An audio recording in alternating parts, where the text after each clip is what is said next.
Hello again, Internet. Dan Alasso here with Making History. And I don't have a script this time. I just wanted to talk to you briefly about an idea that I've been having. I am about to end my semester here at Bemidji State University.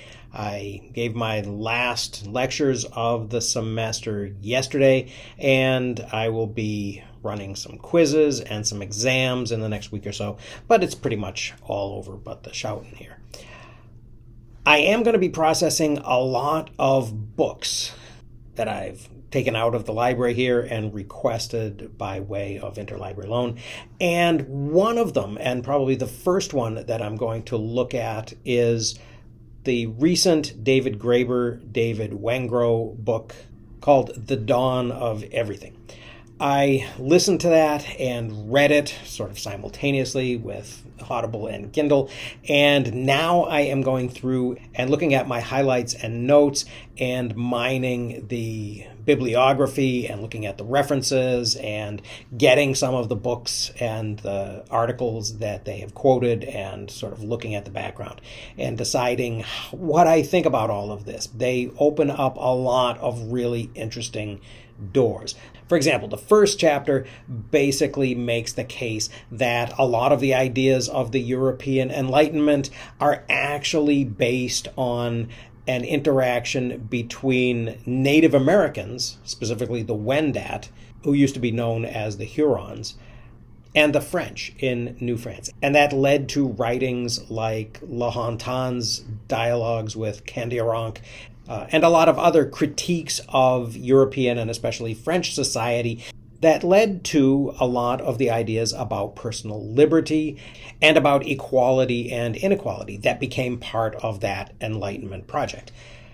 And that's just the beginning. That's just the first chapter. They go on to basically explode the whole Neolithic revolution and the idea that the development of agriculture is inextricably tied to and inevitably results in the creation of hierarchical societies. So there's a lot of really interesting stuff in it.